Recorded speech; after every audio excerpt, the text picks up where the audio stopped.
আসেন আমরা সবাই হাতে হাত থেকে শপথ গ্রহণ করি, আমরা বাংলাদেশের সমস্ত নাগরিক এক হয়ে বাংলাদেশকে সামনে অগ্রসর করব। আমরা সবাই এক, অভিন্ন, এখানে কোনো পরিচয় থাকবে না, শুধু পরিচয় থাকবে আমরা বাংলাদেশ। এমনকি চরমোনাইয়ের হিন্দুদের অবস্থা এরকম, পূজার সময় আইন শৃঙ্খলা বাহিনীর যখন মিটিং ডাকা হয় তখন তাদের পক্ষ থেকে, পূজা কমিটির পক্ষের থেকে প্রশাসনকে বলে ওখানে কোনো পুলিশ দেওয়ার দরকার নেই, চরমোনাই হুজুররা আছেন, তারা আমাদের নিরাপত্তার জন্য যথেষ্ট। আসলে ইসলাম সম্পর্কে আমাদের হয়তো অনেকের জানা নেই।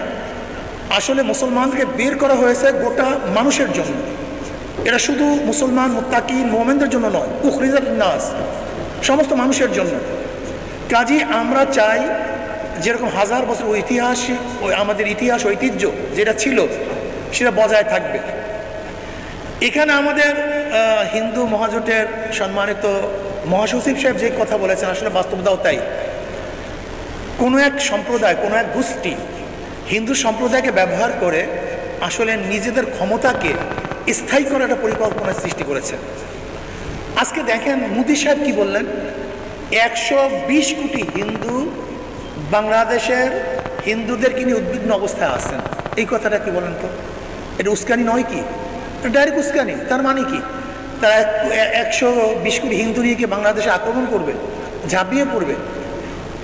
আমরা বাংলাদেশের মানুষ, কে মুসলমান কে হিন্দু আমাদের দেখার বিষয় নয়, আমরা এদেশের নাগরিক। যেহেতু এদেশের নাগরিক, সবার অধিকার সমান, সাম্য, মানবিক মর্যাদা, সামাজিক ন্যায় বিচার, এটা আমাদেরকে অবশ্যই বাস্তবায়ন করতে হবে। সাম্যতা থাকতে হবে, সামাজিক ন্যায় বিচার প্রতিষ্ঠিত করতে হবে, প্রত্যেক অধিকার বাস্তবায়ন করতে হবে, প্রত্যেক মানুষের মর্যাদা প্রদান করতে হবে। মানবিক মর্যাদা, এখানে মুসলমানের মর্যাদা, হিন্দুদের মর্যাদা, খ্রিস্টানের মর্যাদা বলা হয় না, মানবিক মর্যাদা, যে মানুষ তাকে অবশ্যই মর্যাদা দিতে হবে।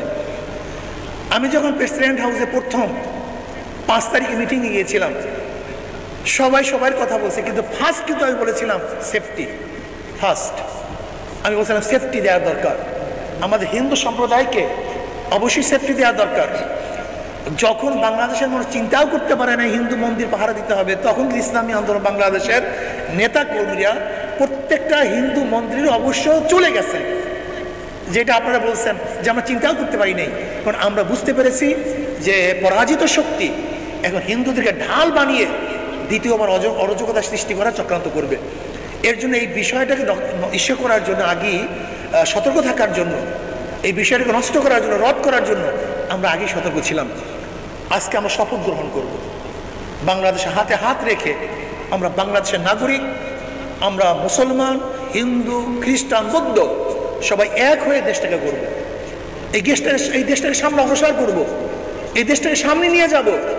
এখানে প্রত্যেকটা মানুষ তারা অন্ন, বস্ত্র, চিকিৎসা, বাসস্থান, সব জিনিসের থেকে, সব দিক থেকে তারা সাম্যতা অর্জন করবে, সবার অধিকার সমান থাকবে। কে হিন্দু, কে খ্রিস্টান, কে বৌদ্ধ, এটা দেখার বিষয় নয়, আমি বাংলাদেশের নাগরিক, এইটা আমার মূল পরিচয়। যদি আমি বাংলাদেশের নাগরিক হিসেবে পরিচয় দেই, তাহলে আমার অধিকার সমান থাকবে, আমরা একসাথে বসবাস করব, প্রত্যেকের দুঃখে দুঃখী হব, সুখে সুখী হব, প্রত্যেকের অংশীদারিত্ব গ্রহণ করব। যদি এইভাবে আমরা বসবাস করতে পারি, তাহলে বাংলাদেশের বুকে বাংলাদেশ একটা স্বর্ণের দেশ হিসাবে আবির্ভূত হবে বলে আমি মনে করি। কাজে আজকে হাতে হাত রেখে আমরা সবাই শপথ গ্রহণ করব। আসেন আমরা সবাই হাতে হাত রেখে শপথ গ্রহণ করি, আমরা বাংলাদেশের সমস্ত নাগরিক এক হয়ে বাংলাদেশকে সামনে অগ্রসর করব। আমরা সবাই এক, অভিন্ন, এখানে কোনো পরিচয় থাকবে না, শুধু পরিচয় থাকবে আমরা বাংলাদেশের নাগরিক। আল্লাহ আমাদের সবাইকে সম্মিলিতভাবে দেশটাকে সামনে অগ্রসর করার তৌফিক দান করুন।